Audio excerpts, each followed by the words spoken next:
భర్త మహాశైలకు విజ్ఞప్తి. రవితేజ గారు చాలా రోజుల తర్వాత మాస్ జోన్ వదిలేసి కామెడీ జోన్‌లో ఎంటర్‌టైన్ చేయడానికి వచ్చారు. ఈసారైనా సక్సెస్ అయ్యారా లేదా అనేది ఇప్పుడు మాట్లాడుకుందాం. ప్లాట్ సింపులే. ట్రైలర్‌లో చూసినట్టు ఇద్దరు ఆడోళ్ళ మధ్యలో ఇరుక్కునే క్యారెక్టర్ మన హీరోది. మూవీ అంతా ఫన్ మీదే నడుస్తుంది. ఫస్ట్ హాఫ్‌లో స్పెయిన్ ఎపిసోడ్‌లో రవితేజ, ఆషిక మధ్య ఉండే సీన్స్, సత్య కామెడీ ఓకే ఓకే ఫీల్ తెప్పిస్తుంది. ఆర్గానిక్‌గా కామెడీ ఉన్నా మోస్ట్‌లీ సోషల్ మీడియా రిఫరెన్స్‌లు యాడ్ చేయడం వల్ల అది అందరికి నవ్వు రాకపోవచ్చు. మేబీ కొన్ని డైలాగ్స్ డబ్బింగ్‌లో యాడ్ చేశారనుకుంటా. ప్రాపర్ లిప్ సింకే లేదు. షాపింగ్ మాల్ సీన్ అండ్ ఇంటర్వ్యూలో ఏడుకొండల వాడు వెంకటేశ్వర సాంగ్‌తో వచ్చే సీన్ అయితే హిలేరియస్‌గా అనిపించింది.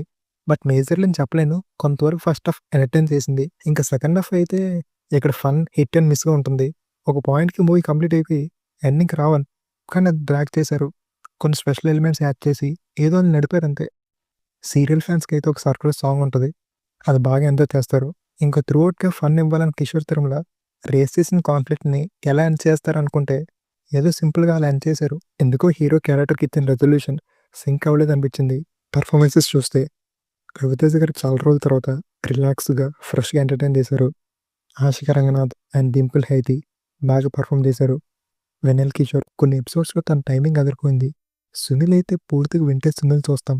రీసెంట్ టైమ్‌లో సునీల్ ఎలాంటి ఫుల్ ఆన్ కామెడీ రోల్ చేయలేదు. ఈ మూవీలో తన కామెడీ వర్కౌట్ అయింది. ఇంకా సత్యని అయితే కావాల్సిన దగ్గర తెగ వాడేశారు.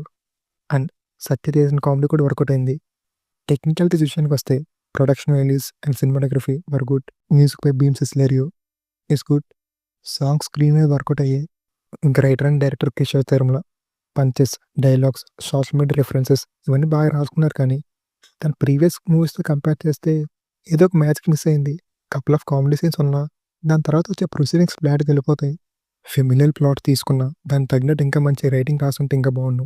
ఓవరాల్‌గా రవితేజ గారికి ప్రీవియస్ మూవీస్‌తో కంపేర్ చేస్తే ఇది చాలా వరకు బెటర్ అనిపించింది. ఈ సంక్రాంతికి అలా డీసెంట్ ఎంటర్‌టైన్‌మెంట్ ఇస్తుంది. మేము ఈ మూవీకి 75% గ్రీన్ అండ్ 25% రెడ్ ఇస్తున్నాం. ఇంకా మీరు చూసినట్టయితే మీ రేటింగ్ ఏంటో కామెంట్ చేయండి. రేపు అనగనగా ఒక రాజు ఈవినింగ్ టికెట్స్ దొరికితే 'నారిన్నర నడుమ మురారి' రివ్యూస్‌తో మేము ముందుకు వచ్చేస్తాం.